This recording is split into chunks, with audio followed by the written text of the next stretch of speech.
The morning of June 10th, 1942, broke over a small, seemingly ordinary American town near Boston. Sunlight glinted off the wet cobblestones as a regiment of uniformed soldiers marched past the shuttered shops and the old brick train station. Their boots clattered on the pavement in perfect rhythm, rifles swinging at their sides, and the townsfolk, accustomed to seeing soldiers pass, paid little attention. But that day, something unusual threaded through the hum of routine military life. Something so subtle that it could have gone unnoticed, yet it would unravel a network that had eluded the highest intelligence officials for months. Before we jump back in, tell us where you're tuning in from, and if this story touches you, make sure you're subscribed, because tomorrow I've saved something extra special for you. In a modest hall behind the train station, Captain Herman Lang, an officer in the Office of Strategic Services, tapped his pencil against a stack of papers. Papers listed the men who had recently reported to a newly formed unit, ostensibly a group of freshly trained American infantry replacements. Lang's keen eyes scanned the list, noting their names, their training assignments, and the irregularities. Several recruits who had arrived from odd towns across the Midwest, some with accents that didn't quite match their papers, others whose records contained gaps too neat to be coincidental. At first glance, they were all uniformed American soldiers, but Lang had a growing suspicion, one he could not yet prove. Intelligence reports had hinted at a possible German sabotage network operating in the United States, and he had been tasked with rooting it out. The spies were elusive, highly trained, and deeply embedded. Lang's orders were clear: observe, verify, and, if possible, expose them without causing mass panic or compromising the operation. The central piece of evidence that would reveal the deception seemed almost trivial at first: a baseball trivia question. It was meant to be a simple test of cultural familiarity, a method to distinguish the ordinary American soldier from the imposter. Lang had instructed his intelligence officers to casually ask recruits about the most famous figures in baseball, notable games, and well-known stadiums. A genuine American GI, even one who had never played the game, would know basic facts. The national pastime was embedded in the fabric of American life, repeated in newspapers, radio broadcasts, and everyday conversation. A German agent, raised on European sports and trained in espionage rather than small-town American culture, would falter. At 11:30, the test was administered in the mess hall. Private First Class Robert Bobby Jennings, a wiry man with freckles and a nervous energy, approached a group of new recruits lined up for inspection. Jennings, himself barely 20, had a surprising knack for observation. He had been instructed to ask the recruits a single question: who hit the famous home run in the 1938 World Series to clinch the game for the Yankees? A ripple of nervous laughter spread among the group. Most of the men, accustomed to such tests, answered without hesitation: Charlie Keller. Others, unsure but guessing, mumbled names that sounded vaguely American. But then came the quiet falter. A group of nearly 50 men, who had marched and drilled with the others for weeks, hesitated, their eyes darting at each other for guidance. Some said nothing. One muttered a name that belonged to a German player from the early 1930s. Another guessed a minor league figure he had read about in a European sports journal. Lang observed from a corner of the hall, notebook in hand. His pulse quickened as the truth became visible. This small, almost inconsequential question had done what months of surveillance could not.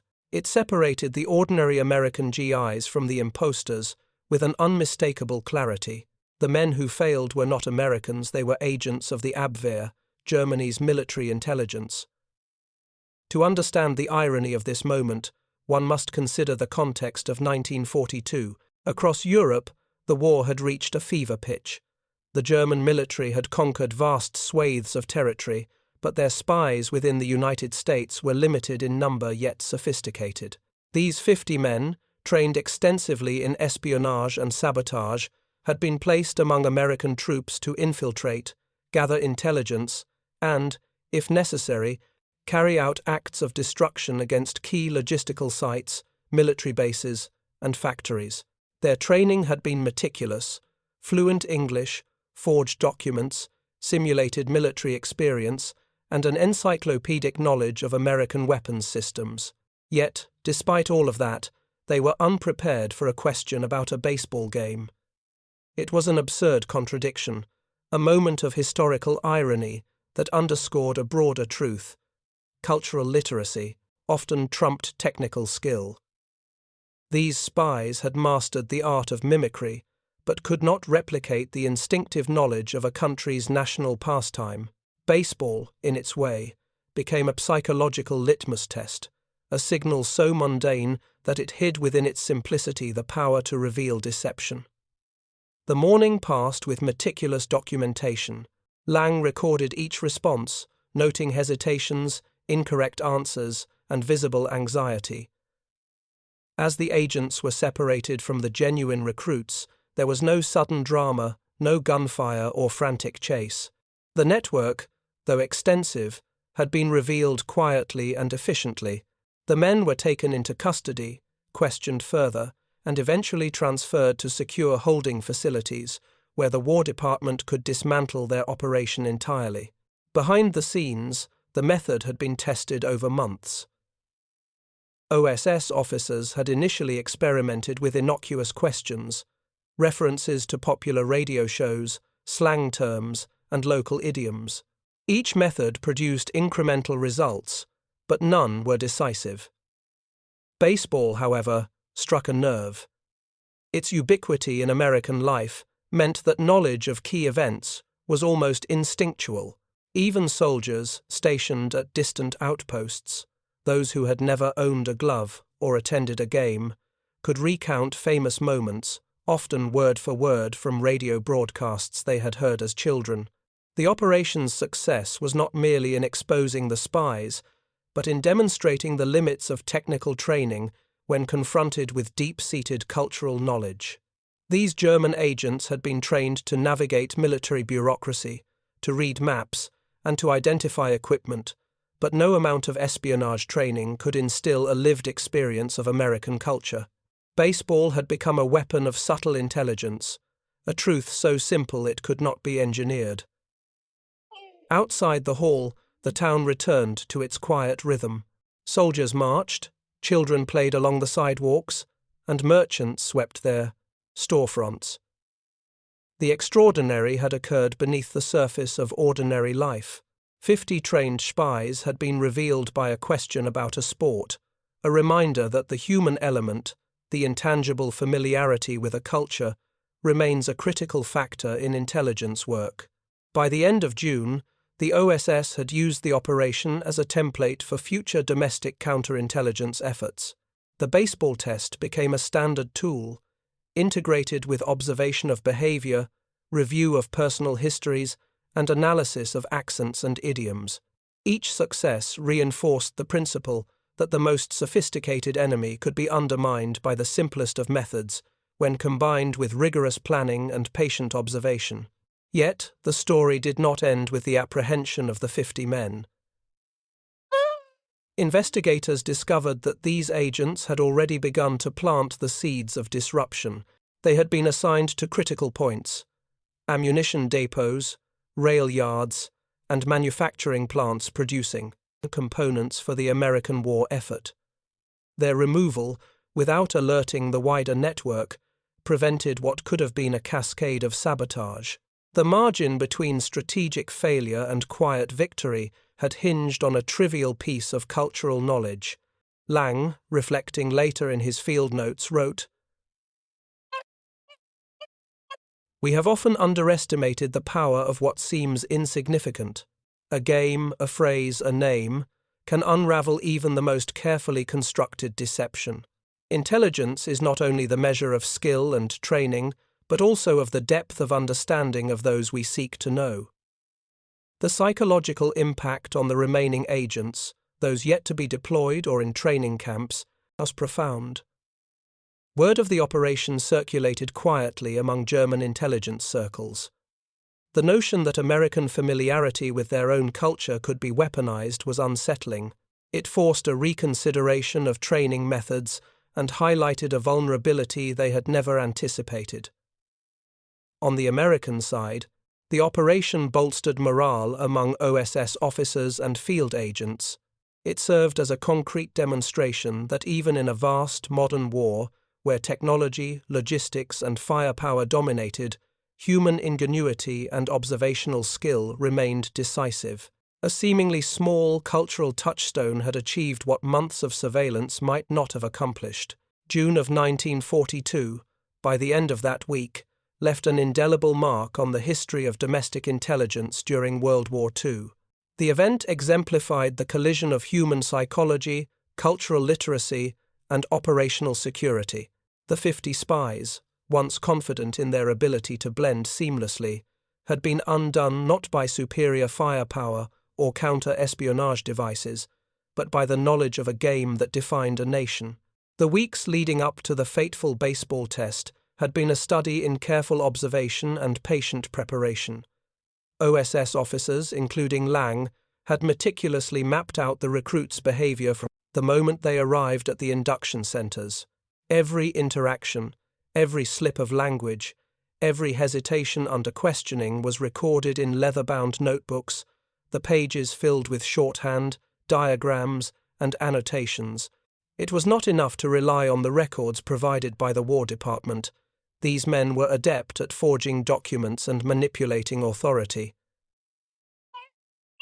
Verification required direct, human observation. Preparing and narrating this story took us a lot of time, so if you are enjoying it, subscribe to our channel. It means a lot to us. Now back to the story. The spies themselves were models of precision, selected by the Abwehr for their intelligence, physical fitness, and linguistic ability. They had been groomed for months, even years, to operate seamlessly within the American military framework. Each agent had undergone rigorous English language training, memorized American geography and history, and studied military drill manuals. They practiced marching in formation, handling mines garands, and performing the daily routines of a U.S. infantryman. To an untrained eye, they were indistinguishable from their fellow recruits. Yet, despite all the effort to replicate American life, there were cracks. In moments of stress, the cracks widened. Gestures that seemed ordinary to a native-born soldier, the casual flipping of a coin, a quick reference to a ballpark, a shared anecdote about childhood games confused them. Lang and his team had theorized that no amount of formal training could instill lived cultural experience, and they were about to test this theory decisively. The baseball test had been designed with surgical precision. It was not merely a question about a game, it was a probe into instinctive knowledge. For example, an American soldier of 19 or 20 in 1942, even if never a fan of professional baseball, would likely have followed newspaper box scores, listened to radio broadcasts, or spoken with peers about the national pastime. The German agents had not been exposed to this, and the planners knew that their responses would reveal a pattern of unfamiliarity. As the test unfolded, officers observed the subtle reactions that accompanied hesitation. Nervous finger-tapping, glances at fellow recruits, and the slight tightening of the jaw. These were not consciously controlled behaviors. They were the involuntary signals of cognitive dissonance. The spies were performing an elaborate impersonation, and for the first time, the veneer began to crack. Lang had also prepared secondary measures to corroborate the findings. Photographs of the recruits were compared with intelligence dossiers from the Bureau of Naval Intelligence, while handwriting samples were evaluated for idiosyncratic patterns inconsistent with American schooling. Every hesitation in the baseball test was cross-referenced against these secondary sources, creating an evidentiary web that left little room for doubt. The agent's failure was not due solely to ignorance of baseball law, but to the psychological tension imposed by their roles. They had been trained to answer questions about weapons, logistics, and military protocols flawlessly. A question about Babe Ruth or Lou Gehrig, about the subtle details of a famous game, fell outside their scripted training. The intrusion of cultural knowledge, something so pervasive, so mundane, overrode their rehearsed competence. By mid-June, the OSS had detained the 50 spies quietly in secure facilities, where they were interrogated under strict protocols. The interrogators discovered that the network had been more ambitious than initially understood. Agents had been embedded across multiple states, assigned to factories producing munitions, chemical compounds, and aircraft components. Some were tasked with sabotaging critical railway lines, while others were to compromise communications hubs. Their removal prevented potentially catastrophic disruptions to the war effort. The interrogation revealed a second layer of irony.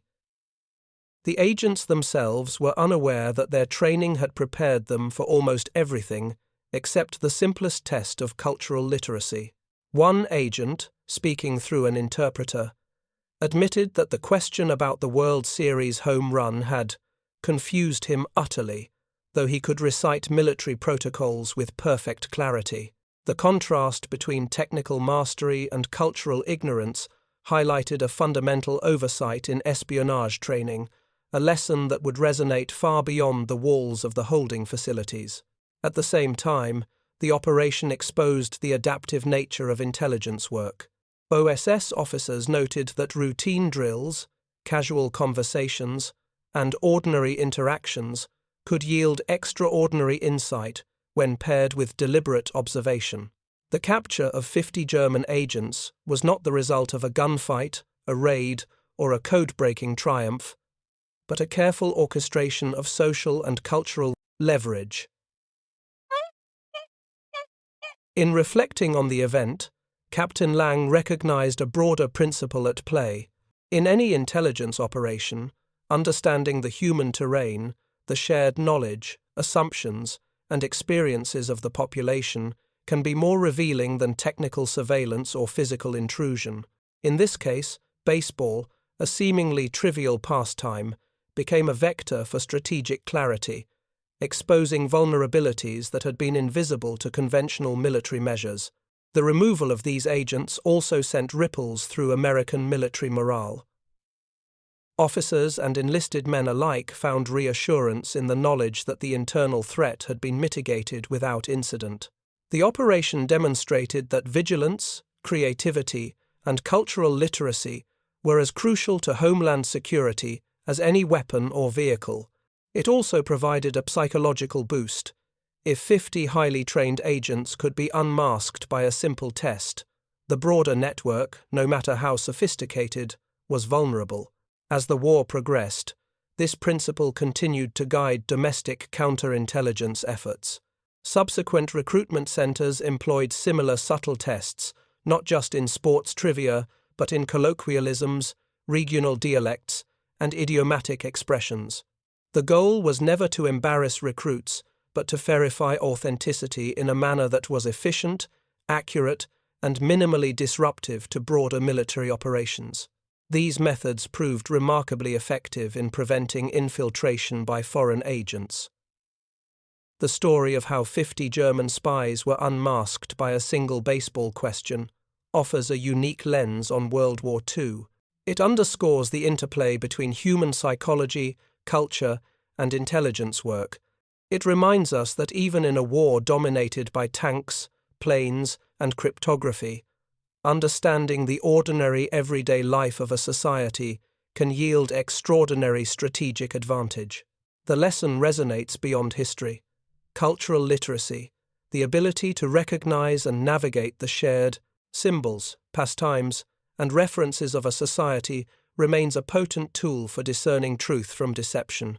In this case, a question about a home run in a World Series became a weapon, a revelation, and a turning point. It dismantled a network that threatened critical infrastructure, preserved lives, and illuminated the subtle, often overlooked power of ordinary knowledge in extraordinary times. The operation concluded quietly, without fanfare, but its implications endured. Intelligence officers documented the methodology for future use, integrating it into broader OSS training manuals and sharing insights with Allied services. The 50 agents were interrogated, imprisoned, and, in some cases, repatriated after the war under strict supervision.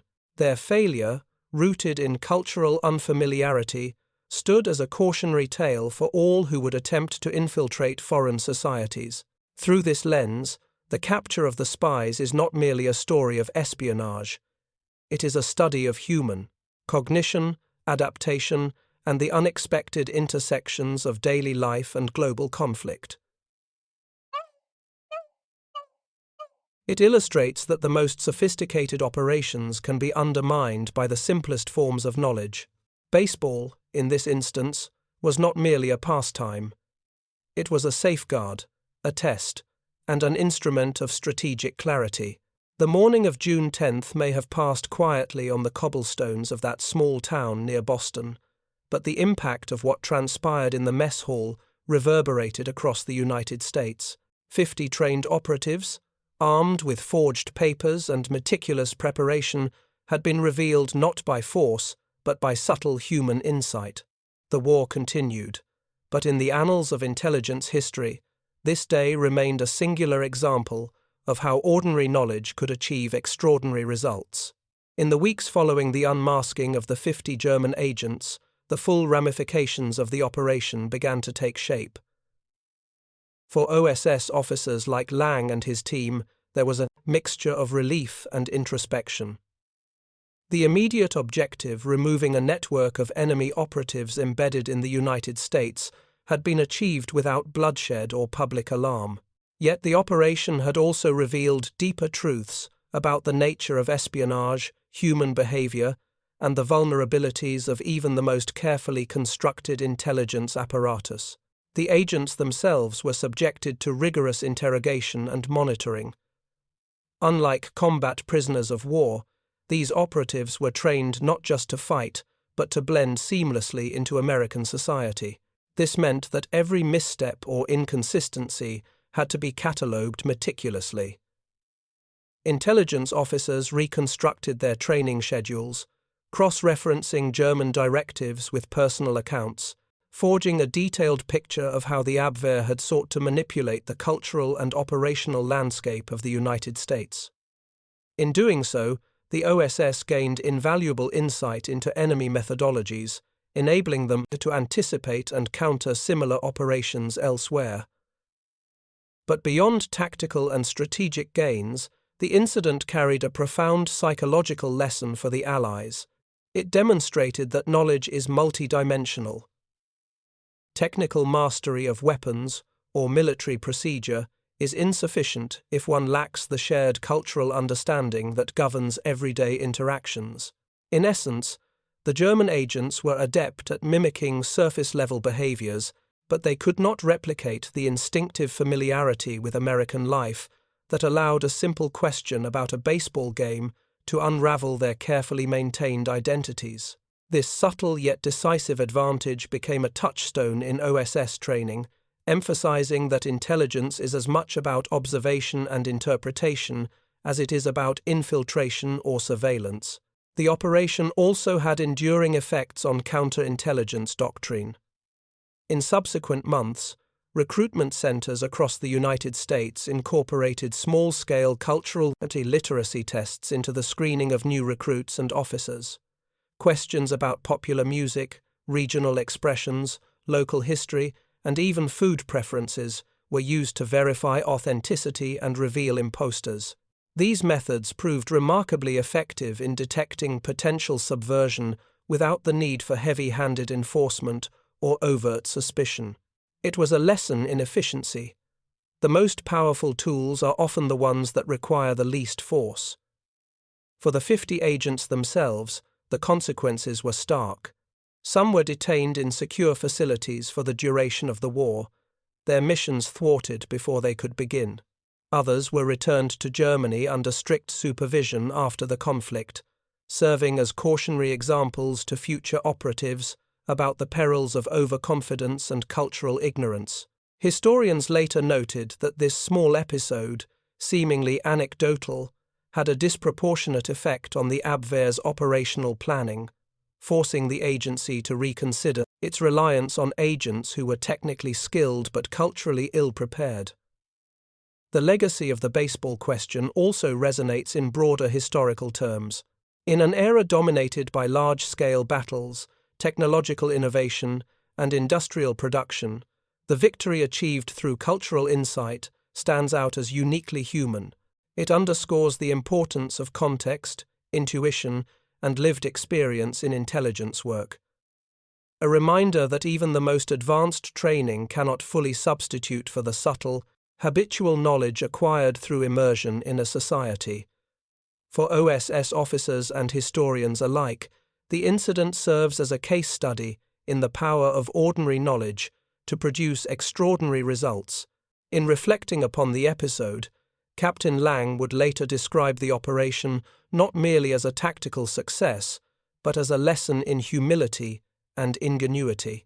The enemy had been sophisticated, disciplined, and meticulously prepared.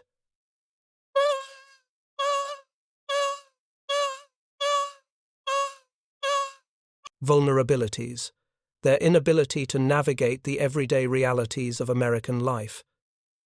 In that oversight lay their undoing. It was a paradox that has echoed throughout intelligence history. Sometimes the most advanced enemy strategies can be undone not by superior firepower or cryptography, but by the quiet, almost trivial, forces of culture and habit. The story also left an indelible mark on the men who observed and conducted the operation. For young OSS officers, the episode reinforced the value of observation, patience, and subtlety in intelligence work.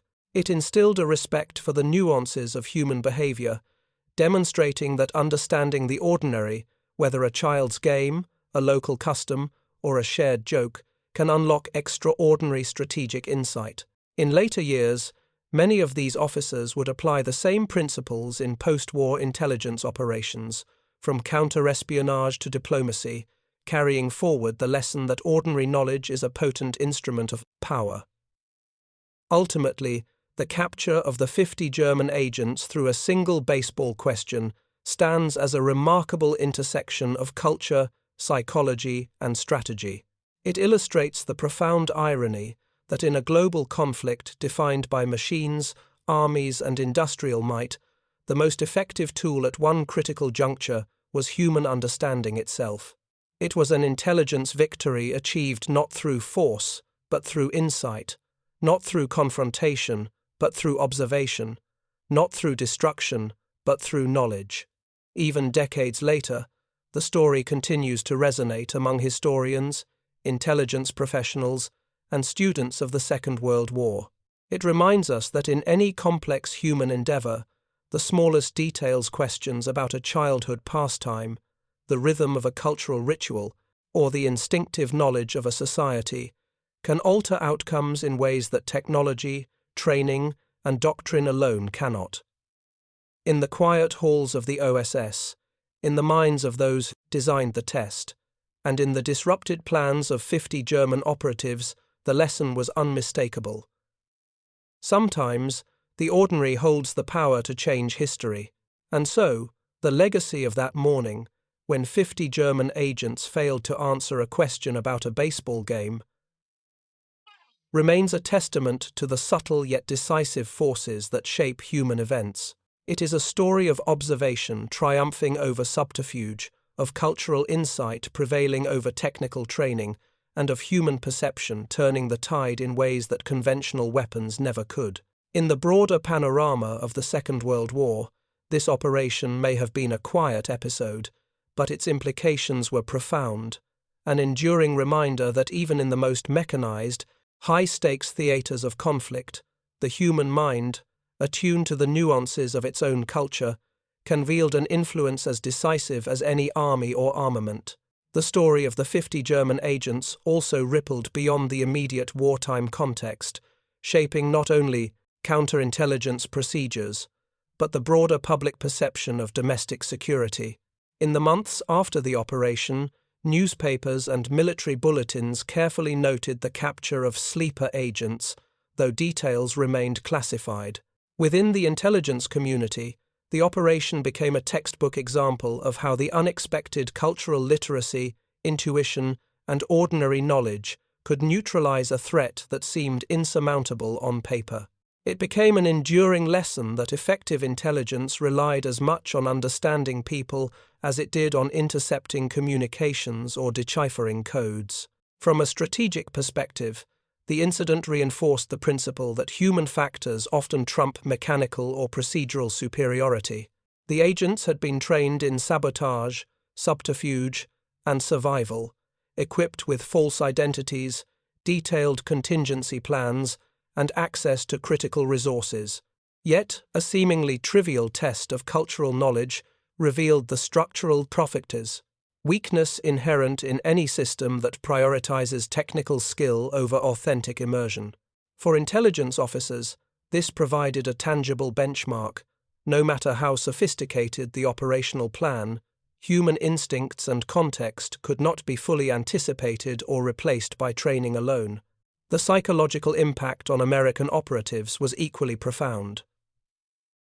OSS officers, who participated in the operation, reported a renewed confidence in their ability to detect subtle anomalies in behavior. Routine tasks, interviewing locals, evaluating recruits, or monitoring communication channels, were now imbued with a heightened sensitivity to nuance. Every observation was viewed through the lens of the lesson learned from the baseball question. Vigilance must extend beyond the technical and into the ordinary. This recalibration of perception ultimately improved operational effectiveness across multiple theaters of the war, influencing everything from counter-espionage tactics to post-war intelligence training. Meanwhile, the 50 German agents became cautionary symbols within the Abwehr. Their failure highlighted a blind spot in the German approach to espionage. Cultural competence was undervalued relative to technical proficiency. Future planning now had to contend with the fact that operational success was not merely a matter of identity documents, weapon training, or covert movement. It required an intrinsic familiarity with the society being infiltrated. The loss of these agents, and the embarrassment that accompanied it, prompted internal reviews and, in some cases, retraining efforts aimed at correcting this overlooked deficiency. In the broader historical narrative, the incident offers a striking counterpoint to the conventional image of the Second World War as purely a clash of armies, machines, and industrial might. While grand campaigns and massive battles dominate textbooks and documentaries, the episode underscores how subtle human factors knowledge of Townsfolk, a country's culture, language, and everyday life, could produce outcomes just as consequential as the largest military engagements. In effect, it reminds us that wars are not only fought with tanks and aircraft, but also with attention, perception, and understanding. The ripple effects extended into post-war intelligence doctrine as well. When the Central Intelligence Agency and other successor organizations studied OSS operations for lessons applicable to the Cold War, this case was repeatedly cited. Analysts emphasized that human terrain, knowing the culture, habits, and behaviors of people in a target society, was as vital as technological superiority or signals intelligence. The operation validated the concept that strategic advantage often lies not in brute force, but in subtle, informed insight into human nature. Finally, the cultural dimension of this operation left an indelible imprint on public memory and historiography. Even decades later, historians reference the episode not merely as a clever trick, but as a demonstration of the power of ordinary knowledge in extraordinary circumstances. It is celebrated not for battlefield heroics or explosive confrontation, but for the quiet intelligence that dismantled a sophisticated enemy network without firing a shot. In this sense, the story serves as a reminder that the human mind, attuned to the nuances of its environment, can wield influence that no weapon alone can achieve. In the end, the morning when 50 German operatives stumbled over a question about a baseball game remains a testament to the enduring significance of observation, cultural literacy, and human insight. While it may seem almost whimsical in comparison to the thunder of artillery and the roar of fighter planes, it demonstrates a principle as relevant today as it was in 1942. In any complex operation, understanding people is often the most decisive factor of all. The episode underscores a timeless truth of intelligence work. Sometimes, the smallest, simplest knowledge can reshape the course of history. The months following the discovery of the 50 German agents were marked by careful evaluation and adaptation within both Allied and Axis intelligence structures. In Washington, the Office of Strategic Services convened after-action meetings that meticulously reconstructed every step of the operation. Officers analyzed not only the agents' failures, but the processes and decisions that allowed American operatives to uncover them so efficiently.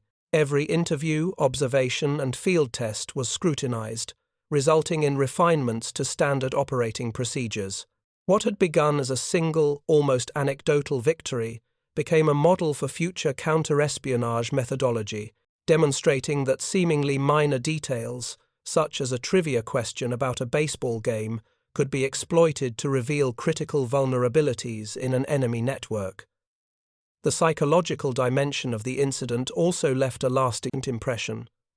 Officers and operatives alike were reminded that the human element in warfare was often unpredictable and decisive. Training programs incorporated the lessons learned, emphasizing not only technical skill but cultural literacy, observation, and critical thinking.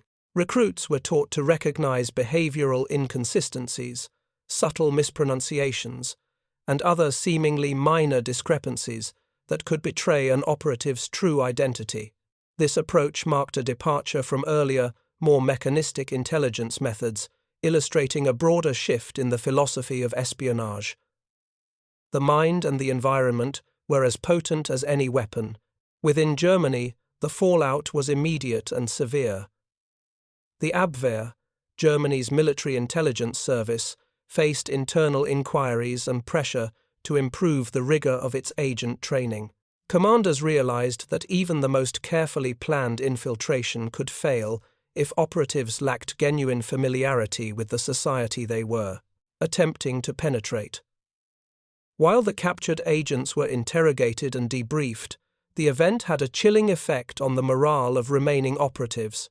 Reports from field officers indicated heightened anxiety, doubts about leadership competence, and an awareness that small, unforeseen mistakes could nullify months of preparation. In essence, the incident exposed the fragility of reliance on false identities and surface-level mimicry when cultural understanding was absent. The broader Allied command took note as well. While large-scale operations continued to dominate strategic planning, intelligence units increasingly valued operations that leveraged subtle observation, creativity, and human insight. The success of the baseball question operation was discussed in confidential military journals and internal training materials, cited as evidence that intellectual acumen and situational awareness could yield outsized results. Lessons learned here influenced later operations in both Europe and the Pacific, where similar principles of testing knowledge and observation were employed to distinguish friend from foe. It became evident that effective counterintelligence did not rely solely on technology, cryptography, or brute force. It relied on understanding human behavior. For the agents themselves, the consequences were both immediate and lifelong. Many were detained for the remainder of the war, their operational careers ended by what seemed at first an almost trivial test. They became an example in Abwehr training manuals, albeit in a classified capacity, warning that overconfidence and lack of cultural fluency could destroy even the best-laid plans. Historians later noted that the psychological effect of this failure on German espionage was disproportionate to the tactical significance of the operation. It demonstrated that human error, amplified by inadequate preparation for local conditions, could disrupt an entire network with minimal direct confrontation. In retrospect, the operation serves as a vivid illustration of the interplay between psychology, culture, and strategy in wartime intelligence. It highlights a recurring theme in the Second World War. While tanks, aircraft, and artillery dominate conventional narratives, human perception, knowledge, and adaptability frequently determined outcomes that technology alone could not secure.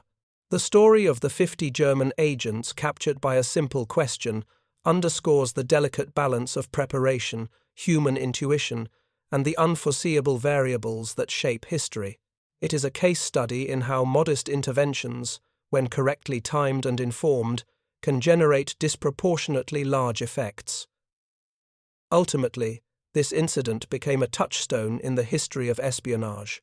It demonstrated that even in a conflict defined by massive mobilization and industrial might, the individual mind, attentive and culturally aware, could alter the course of operations.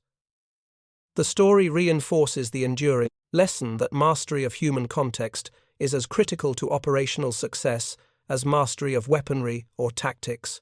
While the roar of guns and engines defined the era in the public imagination, the quiet triumph of intellect, observation, and understanding embodied in a single, well-placed question about baseball remains an extraordinary testament to the subtle yet decisive factors in war. Even after the immediate operation concluded, the psychological ripple of the baseball trivia question lingered.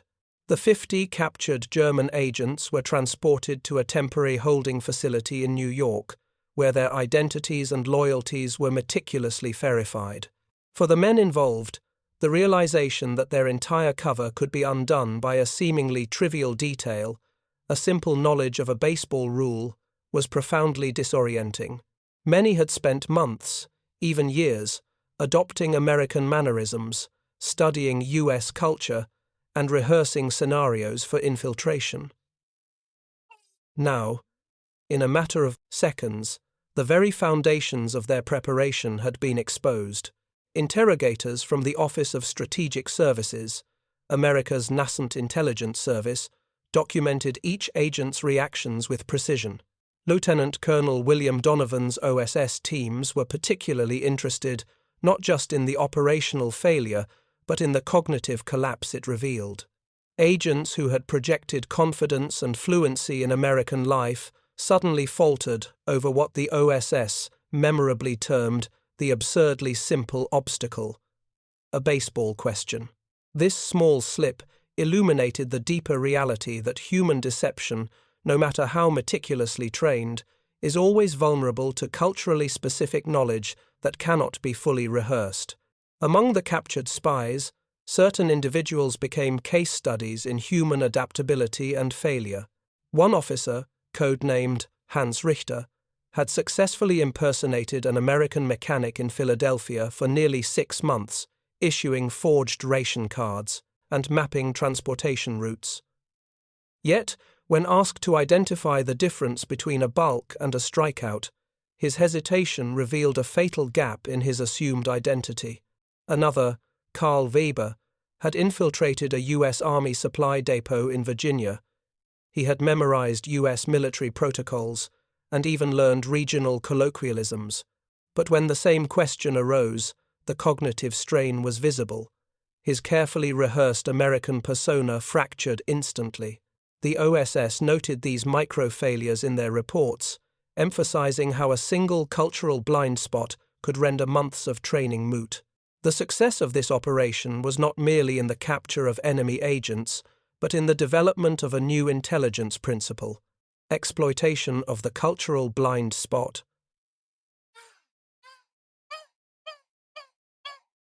OSS field manuals began to incorporate this lesson, highlighting how seemingly trivial details, from sports knowledge to popular music references, could serve as tools for verification. Subsequent counterintelligence operations adopted similar strategies. Agents were routinely subjected to questions or situational tests grounded in cultural literacy, ensuring that any impersonation could be rigorously evaluated without resorting to more coercive methods. In a broader sense, the episode became emblematic of a recurring tension in World War II intelligence work, the clash between material preparation and human intuition. German spies could memorize codes, learn military formations, and even study American customs, yet there remained no substitute for lived experience. The seemingly mundane knowledge of baseball, a pastime deeply embedded in American social life, proved to be an irreplaceable metric for authenticity. The OSS codified this lesson in reports circulated among Allied intelligence networks, emphasizing that the human mind, even when trained for deception, cannot entirely escape the unconscious cues that reveal national identity. Decades later, historians and intelligence scholars would cite this incident as a rare case where cultural knowledge decisively shaped operational outcomes. The story underscored the limits of training, the value of human-centered tactics, and the unpredictable intersections of culture and war. It also offered a cautionary reflection. In a conflict defined by mechanized armies, industrial output, and technological innovation, sometimes the most effective weapon was not a gun or a codebreaker, but a question that exposed the truth of human identity.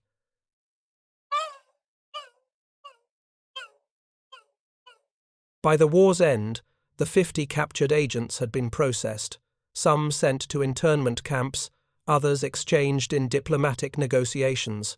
Their failure left a permanent mark on German intelligence assessments, demonstrating that infiltration into American society carried vulnerabilities beyond any technical or operational skill.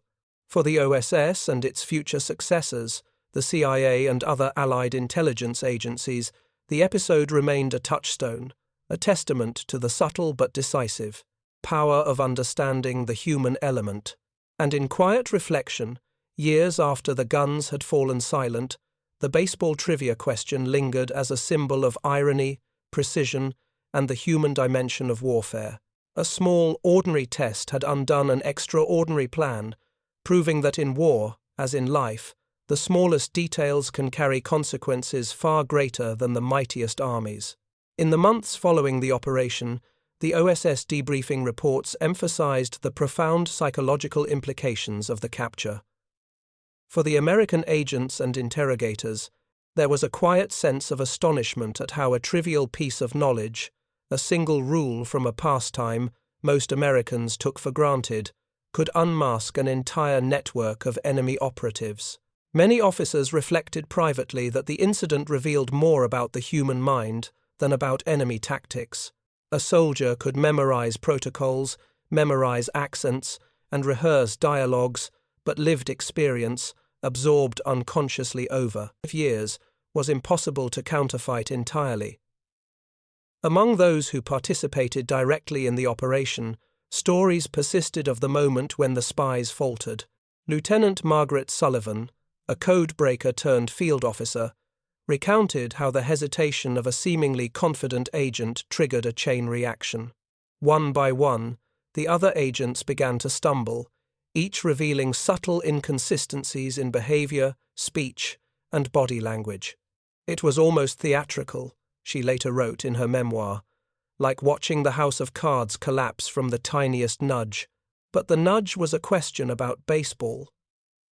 The OSS recognized that this event was not an anomaly, but a lesson in operational design. Cultural literacy became a formal part of counterintelligence training. Agents preparing for undercover work were taught not only to mimic language or dress, but also to internalize the small, often unnoticed details of daily life idioms, local customs, regional preferences, and national pastimes. Conversely, the agency learned to weaponize cultural knowledge against foreign operatives, understanding that authenticity could rarely be fully simulated under scrutiny. The captured German spies themselves became subjects of long-term study. Psychological reports indicated that the cognitive dissonance induced by their failure caused lasting morale issues among the remaining German intelligence networks in America. Many operatives began to distrust their own ability to maintain cover, while German headquarters reassessed the feasibility of embedding agents within civilian populations. The human cost of war, it seemed, could be measured not just in casualties, but in fractured identities, and broken confidence. Historians today note that the episode stands as a testament to the subtle, human-centered dimensions of intelligence work. In a global conflict dominated by tanks, aircraft, and cryptography, the decisive moment hinged on cultural knowledge and intuition.